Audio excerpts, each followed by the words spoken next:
Following the painful exit of the Black Stars from the 2023 Africa Cup of Nations in Cote d'Ivoire, soccer analysts, pundits, footballers, ex-footballers, administrators, ex-administrators have expressed their views on the factors that might have caused the exit of the team from the competition.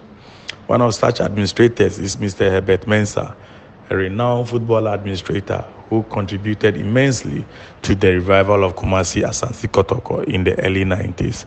He expressed his views about the many reasons that might have caused the delay, that might have caused the exit of the team from the competition. It's not just about football, it's not just about skills, it's not just about talent, but it's also about the need to understand and appreciate the details of the game and the latest trends and development of the game. For Mr. Mensah, we cannot take out the administrators in this blame game because they have also contributed immensely to the failure of the team. Their decisions, their actions, and their way of managing the game in the country have also ensured that we are in this mess together. My views are those of the average Ghanaian. Football, sports is life, and we watch the sports that we love with a passion. Football is the number one sport, globally, nationally, and on the continent. And the expectations are always high. The problem that you have when you have a situation that we have got right now, where we enter into a cycle of failure, a cycle of disappointments, a cycle of high expectations against low deliverables at the end of the day, is that at some point you have to say, when is enough enough? We've had the opportunity to change matters. There were some years ago where I pointed out very clearly that I believe that if you're in charge of running a sport like football, one of the mandates to yourself is that you've got to become self-financing. I take that stigma away from government having to raise money, because surely the easiest sport to raise money in is in football. And don't forget, I don't speak from a point of naivety. I don't speak from a point of ignorance. I started the rebuilding process at Kumasi Asante Kotoko off the back of that. We got no money. There was no government sponsorship or monies aligned.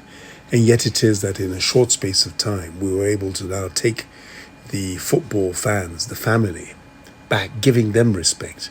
Because that's what you have to do first and foremost. You give them respect and then they come to the stadiums. You give them respect and they buy the products of the companies that will sponsor you and therefore stand up for what you're about, that now enables you to invest more. The job of us as administrators is to win off the field. If you win off the field, then it is you have the chance. You have a chance of winning on the field. And that is critical here. I think in some ways, football in the bigger nations in Africa have lost their way. When the smaller ones, they seem to have got it spot on. And we're seeing it where people will say they're minnows. There's nothing like minnows. Ghana has been losing from the Comoros Islands to a number of other Comoros to a number of other countries that we're not supposed to be losing to, all the way now to a championship in which expectations are high. And then we flop so badly. I always knew going into this competition that the North African teams would struggle because they always do. If you play club football, you play Champions League or Confederation Cup, you know that when you play Real Ali, Zamalek, when you play Envidad, whom we played, when you play them in their countries or in that sphere, it's different from when you have to play them across the equator.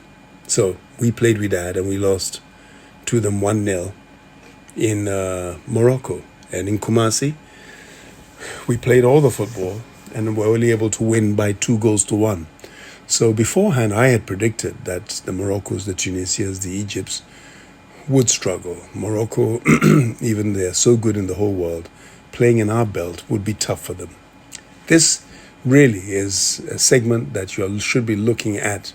Those countries across that middle belt as the ones excelling. So what happened to Ghana? The rules of modern sports have changed, and it looks as though we haven't got it right. I remember the lesson I learned in Kumasi Asante Kotoko when I brought Ernst Middendorp, who I think is one of the most significant and relevant coaches that we've had in Ghana over the last 20, 30 years.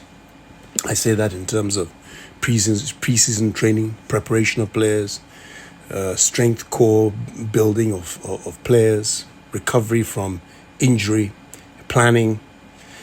But I remember in the early days, after he came and there's a series of bad results, and he simply turned around and he told me 2 or 3 things that even though I was a sportsman myself, it hadn't sunk in until somebody else said it. And he says to me that, Herbert, 2 things here. If we are going to rebuild Kotoko, you must build it from your defense. And then build it from the spine going. And that is why when he had his first full season, not 1 goal was scored in Kumasi until I think September 20th or thereafter. And it was a season in which he was able to beat Hearts of Oak on 3 different occasions. You've got to build from the back. And then you've got to have people with those engines that can do what it is that we see in modern football today. And that was a signature for coming in. His team selection and substitutions always confounded me as well. And he used to tell me that you need to be able to trust a player. And I say, Ernst, what do you mean by that? And he says, Herbert, 75, 85 minutes gone of the game. He has noticed 2 major problems in Ghana. And I said, what are those? He says the lack of concentration in that last 10, 15, 20 minutes.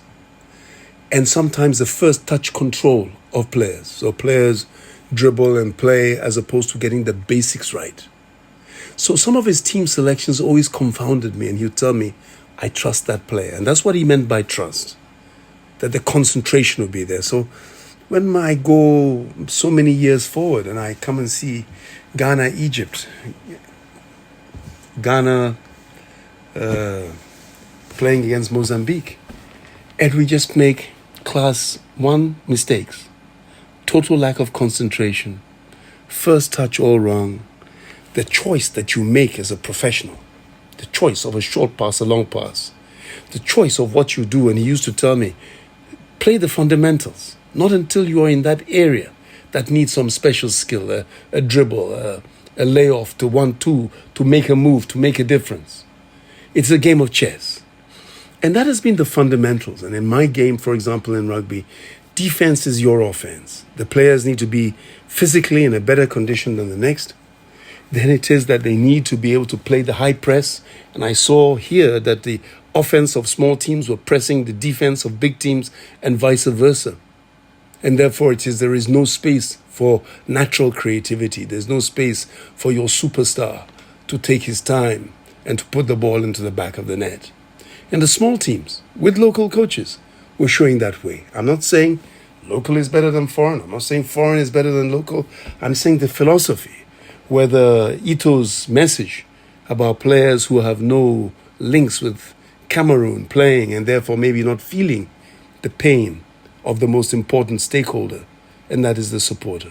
Yes, the supporter, the stakeholder, the taxpayer will see that, yes, if it is you've gone for a qualification match and spent 7 million cedis, or if it is that you've played Madagascar on a home and away basis to prepare for something at over 8 million cedis, where it is that you have Olympics coming up and you have Africa Games coming up and no other sports can be supported.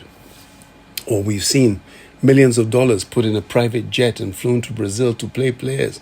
The expectation of the nation and of the supporters is high, and rightly so.